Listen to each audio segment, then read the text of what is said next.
When free agency opens next week, 3 of the Seahawks' 14 unrestricted free agents will be former starters in the interior of the offensive line. Will any of those players be back? And which outside free agents could be targets to bolster the offensive line? I'll be breaking it all down in our Thursday edition of Locked On Seahawks.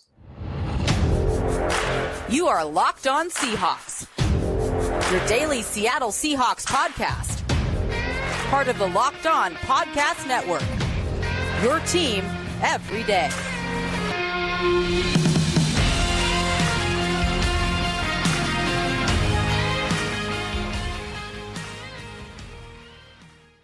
Greetings, 12. This is Corbin Smith, the host of the Locked On Seahawks podcast, your daily Seahawks podcast, part of the Locked On Podcast Network, your team every day. A special thanks, as always, to all the 12s listening in, whether you're tuning in from Boca Raton, Florida, or Santo Domingo, Ecuador. We greatly appreciate each and every one of you for making Locked On Seahawks your first listen 5 days a week. We're drawing closer to the start of free agency. March 13th is when the legal tampering period begins. Starting to see some teams reel out some new contracts for pending free agents. Maybe the Seahawks will have some news here in the next few days as well, leading up to free agency. One of the big question marks for the Seahawks is what they're going to do with their interior offensive line. Going to dive into the possibility of Damien Lewis, Evan Brown, and Phil Haynes potentially being back in 2024. Look at some outside free agents and wrap up with some wild cards to watch on the free agent market that might not be on the radar who could be signed by the Seahawks. This episode brought your way by Game Time. Download the Game Time app, create an account, and use the code LOCKEDON for $20 off your first purchase. Now for your lead story here on our Thursday edition of Locked On Seahawks. When free agency opens on March 13th and teams can legally begin the tampering process, negotiating with free agents, 3 of Seattle's 14 unrestricted free agents will be former starters along the interior offensive line. Headlined by Damien Lewis, a 4-year starter. He's been a starter for the Seahawks since day one when he came in as a third-round pick out of LSU. Started at right guard his first season, then moved over to the left side when Gabe Jackson was acquired in a trade. He's been there the last 3 years, even started one game as an emergency center for the Seahawks, but 61 starts under his belt. He's had a few injuries here and there, but been the most consistent guy in the interior. Evan Brown was signed last year, beat out Olu Oluwatimi for the starting center job, and Phil Haynes won the right guard job only for injuries to crop back up, and rookie Anthony Bradford ended up getting the starts late in the season. So looking at these 3 players, they all have their own warts or their own weaknesses in their game. None of these guys are going to be mistaken as top 10 players at their position. I think Damien Lewis has had his moments where he's played to that level, but he has not been able to find the consistency as a top 10 player that I believe that the Seahawks thought he was going to be when he had a standout rookie season. He has not really gotten that much better the last 3 years.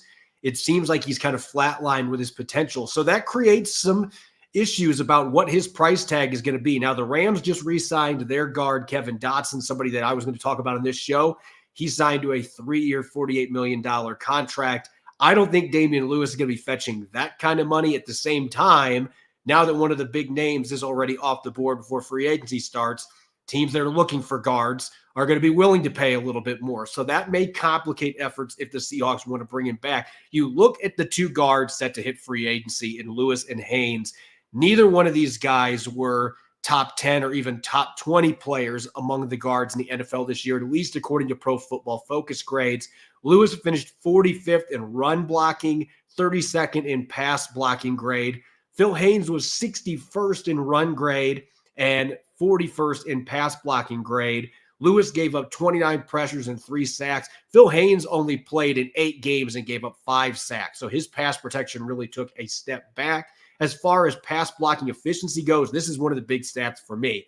Lewis was solid, but not great. 97.2%, 35th out of more than 80 guards. You'd still like to have an upgrade in that regard. And both these guys, to an extent, had penalty issues. Haynes had 6 of them in just 8 games played, and Lewis had 4. It's a far cry from the 13 he had as a rookie, though. You look at these players, it's clearly evident that Damien Lewis, with the 4 years of starting experience, from a starting lineup standpoint, he should be the player that the Seahawks, if they're going to retain one of these players, he would be the one to bring back. At the same time, Phil Haynes is only 28 years old, and I don't expect that he's going to have an extensive market out there because of the injuries and the fact that his play did step back last year after playing pretty well in the limited action the season before rotating in with Gabe Jackson.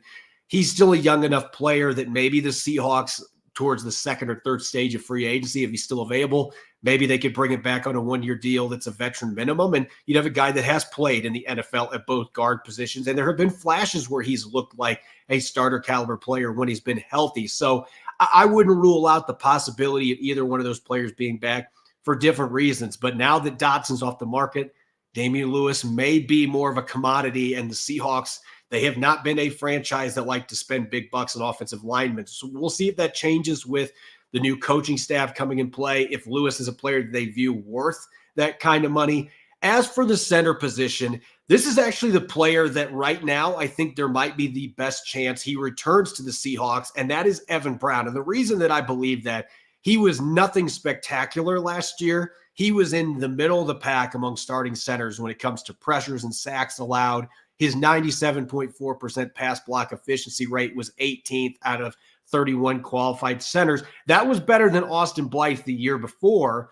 I don't view him as a long-term starter. In fact, I think Oluwatimi right now is going to be the starter at center. Now we'll see if there's a player like a Jackson Powers Johnson available to the Seahawks in the first round. Maybe they decide to go that route. This is a decent center class, but right now, I would think Oluwatimi is going to be the starter. But what Evan Brown gives you, he has started a bunch of games in the NFL at guard. He played some guard last year when they had injuries, had to slide over from the center position. He's only going to be 28 years old, still a fairly young player, but he's played those multiple positions. He's a good locker room guy. And the Seahawks had him on a $2.25 million deal last year. I don't think anybody's going to be offering him much more than that this season on a one-year contract. He didn't play well enough where I think he's going to get a multi-year deal. And you have players like Mitch Morse from the Buffalo Bills who got released in the last few days that I anticipate are going to be heavily coveted on the market. And again, this is a good center class. Some teams might not be looking to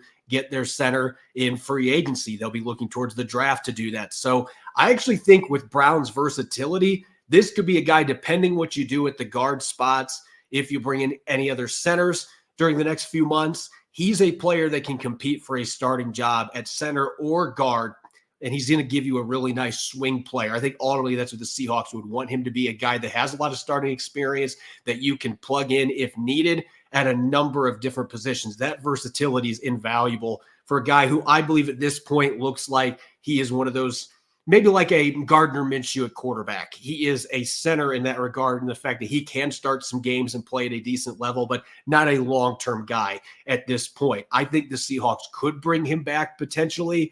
All three of these players, I think there's a chance that we could see them back in Seattle. That being said, I would agree with the poll that I posted on social media today. I asked Seahawk fans, NFL fans in general, do you think the Seahawks will bring back all three players, two of the three, one of the three, or none of the above? Over 50% said one out of three. And reading through the comments, the majority of you said Damien Lewis. There were a handful of you that said Evan Brown.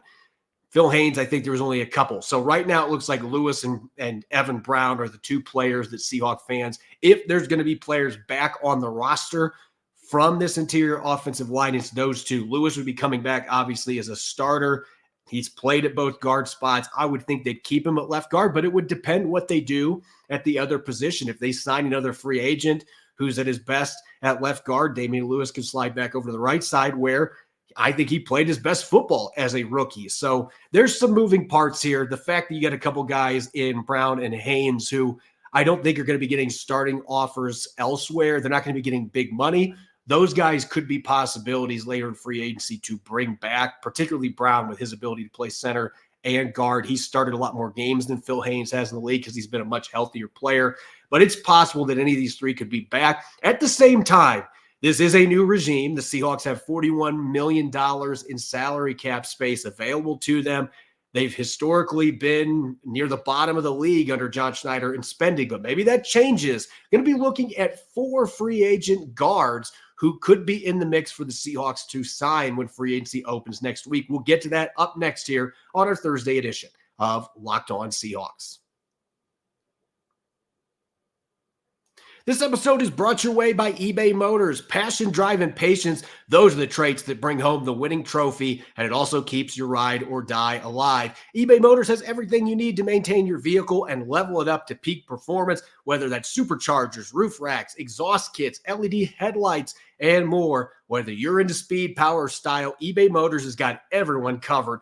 With over 122 million parts for your number one ride or die, you'll always find exactly what you're looking for. And with eBay Guaranteed Fit, your part is guaranteed to fit your ride every time or your money back. Because with eBay Motors, you're going to be burning rubber, not cash. With all the parts you need at the prices you want, it's easy to turn your car into the MVP and bring home that win. Keep your ride or die alive at ebaymotors.com. Eligible items only. Exclusions apply. eBay Guaranteed Fit, only available to U.S. customers.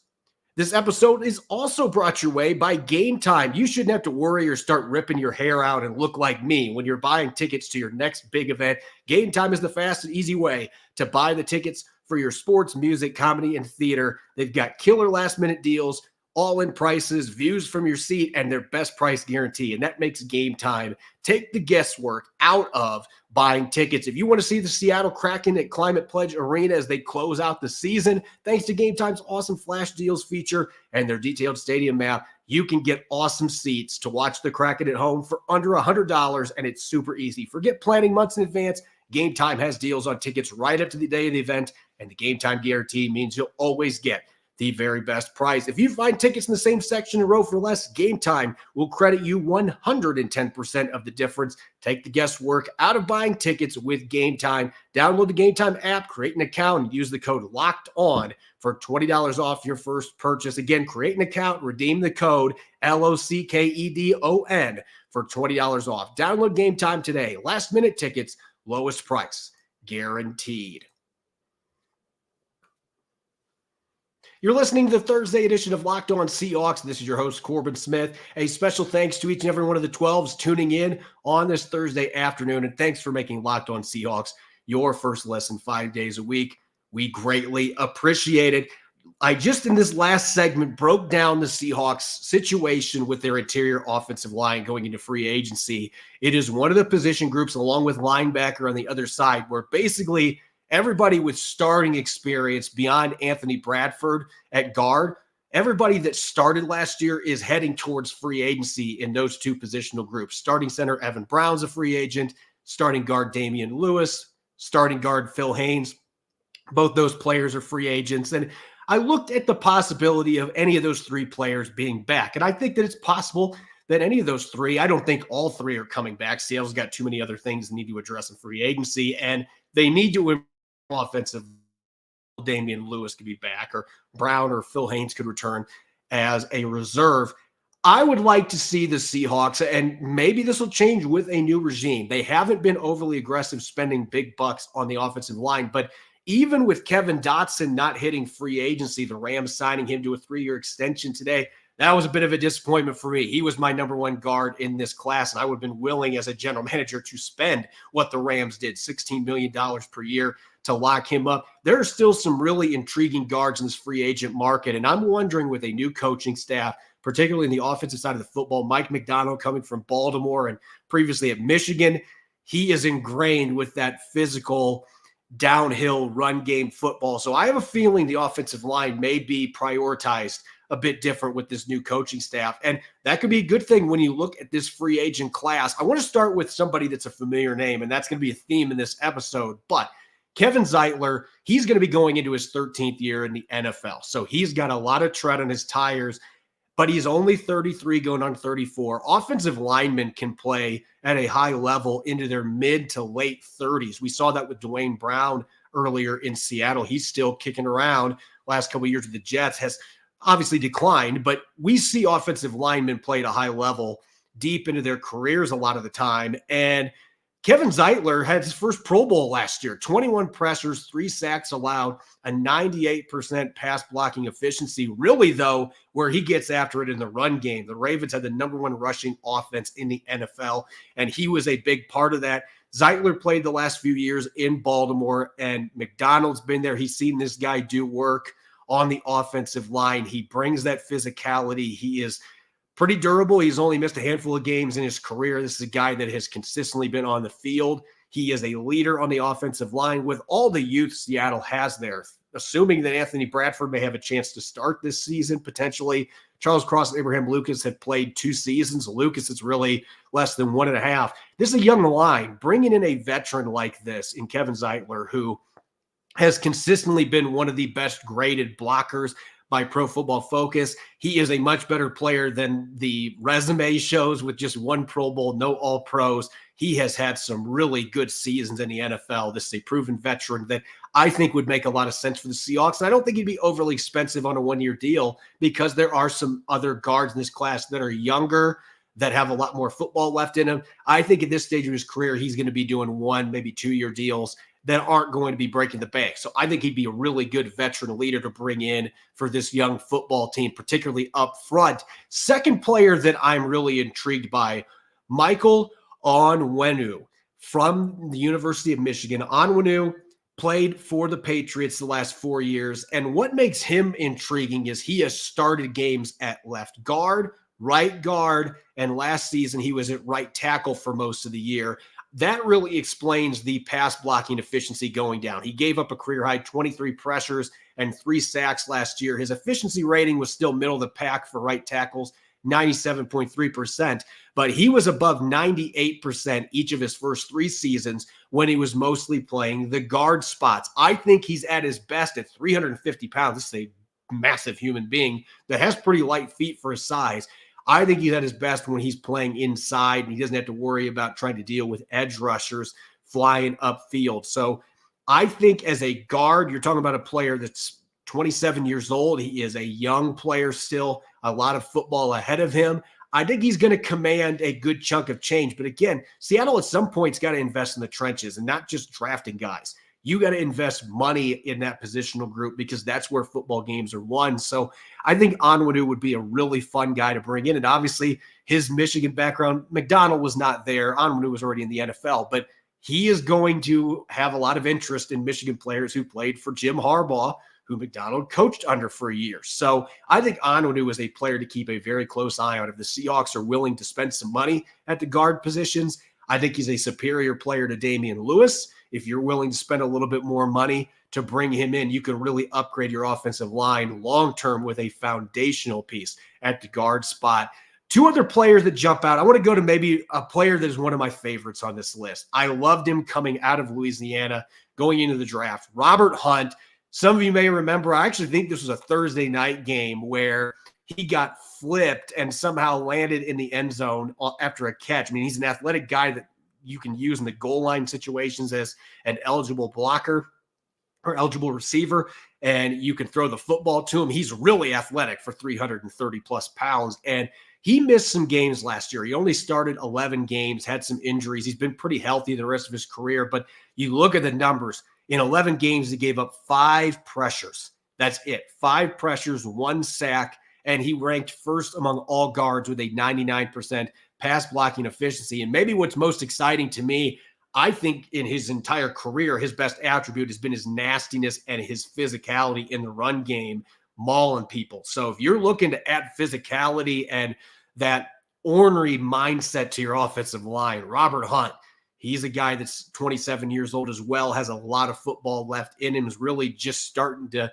hit his groove as an offensive lineman. He came in kind of raw, coming from a non-Power 5 conference school. So he has really found his rhythm the last couple of years. And I think he's one of the better young guards in the NFL. You're going to have to pay a premium if the Dolphins don't re-sign him before free agency. He's going to be a pricey guy to bring in. But again, this needs to be a position group that the Seahawks put some emphasis in. Actually spend some money and try to get this group where it needs to be to compete in the rugged NFC West. And my last player here, those of you that watch the Detroit Lions make their run to the NFC Championship game, Jonah Jackson actually missed a couple playoff games. He got injured in their first playoff game, but he has been one of the anchors of Detroit's top 5 offensive line. I'd actually make an argument it was the top 3 offensive line the last 2 years, and he has been a big part of that. The Lions ranked 5th in rushing yards last season.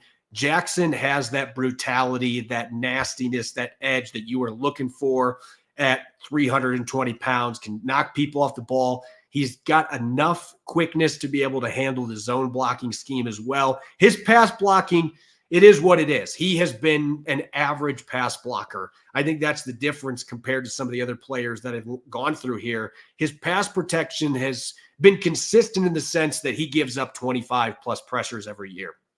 His pass blocking efficiency is going to be in the high 96%, low 97%. He's going to give up some pressures, but he is an excellent run blocker. And if you are looking for a player that you can maybe sign that isn't going to be commanding 11, 12, $13 million per year, Jonah Jackson's a player that I think can upgrade your offensive line and maybe isn't going to be quite as expensive because he isn't as good of a pass blocker as some of the players on here. He still would be an upgrade for what the Seahawks have. And if they want to get their ground game going, Jonah Jackson, just look what he did in Detroit. He would be a player that I think would be really interesting to put with Huff, Grubb, and the rest of this offensive staff and see how much he can improve that interior offensive line. All four of those players, though, would be ones that I'm looking at closely if the Seahawks want to use free agency to address the offensive line. Up next, speaking of free agency, the Seahawks have a full brand new coaching staff. A lot of these guys, they're coming from different organizations, which means they have connections to a number of players. I'm going to look at 5 wild cards who previously played for one of the Seahawks' new assistant coaches and discuss some players that maybe aren't on the radar that could come to the Seahawks next week when free agency opens. I'll get to that here in a moment on our Thursday edition of Locked On Seahawks. This episode is brought your way by Robinhood Retirement. Did you know that even if you have a 401k for retirement, you can still have an IRA? Robinhood has the only IRA that gives you a 3% boost on every dollar you contribute when you subscribe to Robinhood Gold. But get this, now through April 30th, Robinhood is even boosting every single dollar you transfer in from other retirement accounts with a 3% match. That's right, no cap on the 3% match. Robinhood Gold gets you the most for your retirement thanks to their IRA with a 3% match. This offer is good through April 30th. Get started today at Robinhood.com/boost. Subscription fees apply. Now for some legal info. Claim as of Q1 2024, validated by Radius Global Market Research. Investing involves risk, including loss. Limitations apply to IRAs and 401ks. 3% match requires Robinhood Gold for 1 year from the date of the first 3% match. Must keep Robinhood IRA for 5 years. The 3% matching on transfers is subject to specific terms and conditions. Robinhood IRA available to U.S. customers in good standing. Robinhood Financial LLC. Member SIPC is a registered broker-dealer. You're listening to the Thursday edition of Locked On Seahawks. This is your host, Corbin Smith. A special thanks to all of the 12s that are tuning in and making Locked On Seahawks your first listen 5 days a week. I greatly appreciate it. Make sure to check out Locked On's first ever national sports 24/7 streaming channel on YouTube. Locked On Sports Today is here with your 24/7 coverage of the top sports stories with local experts of Locked On, plus our national shows covering every league. Go to Locked On Sports Today on YouTube and subscribe to the first ever national sports 24/7 streaming channel. Free agency will officially kick off next week with the legal tampering period on March 13th. The Seahawks have 14 unrestricted free agents. Maybe a few of those players will be signed before the start of free agency next week.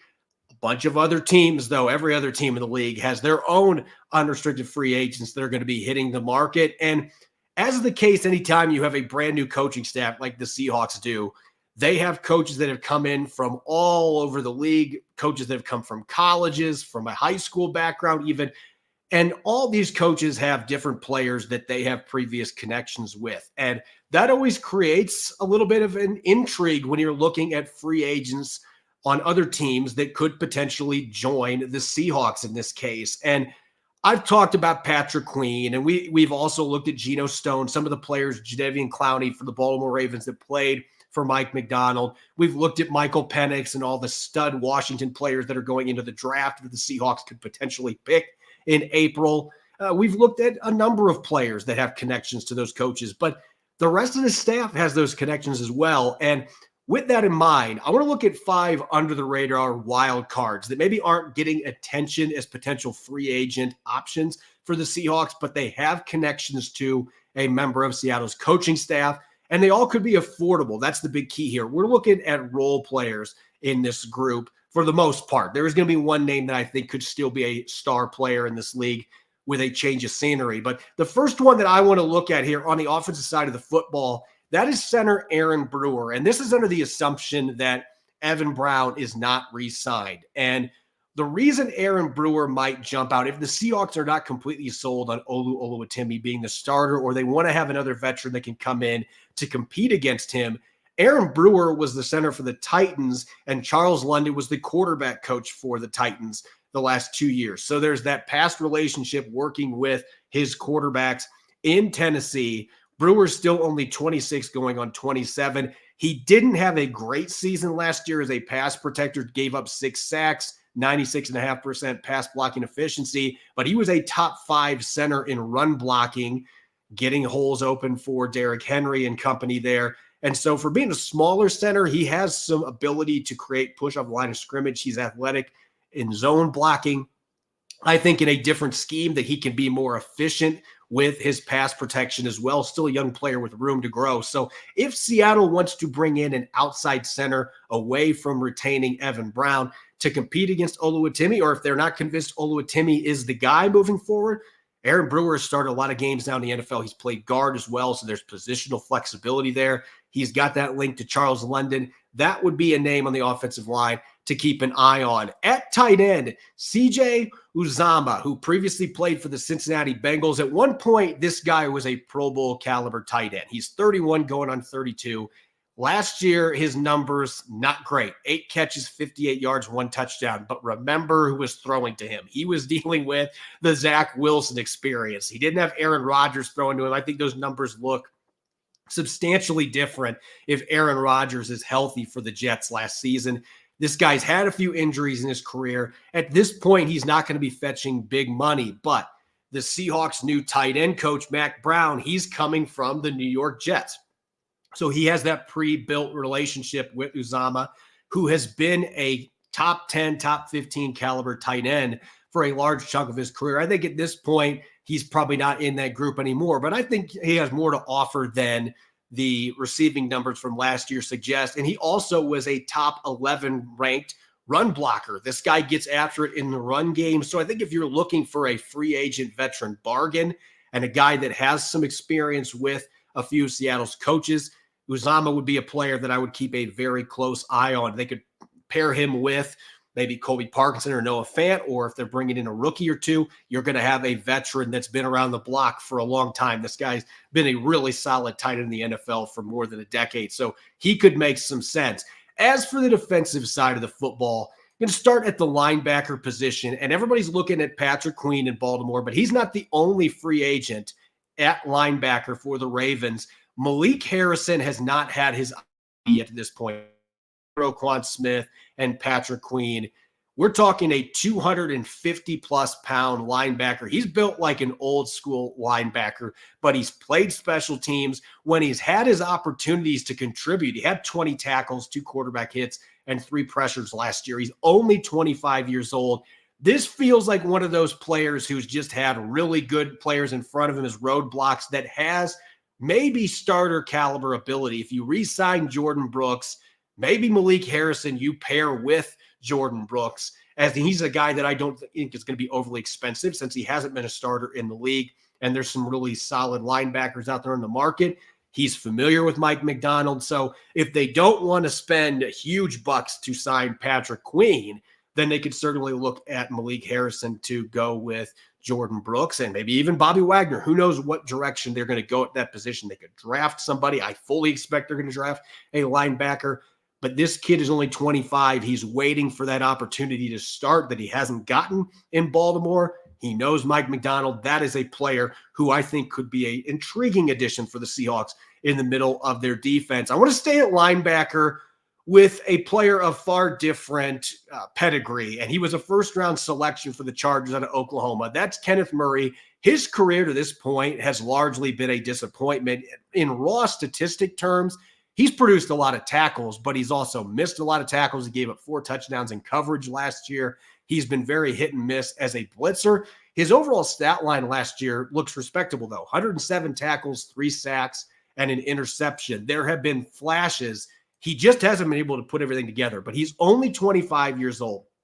Patrick Queen was kind of looked at as a bust a few years ago, and then he turned things around with Mike Macdonald. If you pair Kenneth Murray, who has the athleticism, he has the physical traits to be a really good linebacker at the next level. The Chargers are in salary cap oblivion right now, so I don't see them re-signing him. He hasn't been great to this point, probably not going to get a ton of money up front, but the fact that he's young is a player that has had some production. You're just looking, can we find a way to coach him to his full potential? Because I still think this kid can be a top 10 caliber linebacker. Mike Macdonald's got a really good history of turning players around.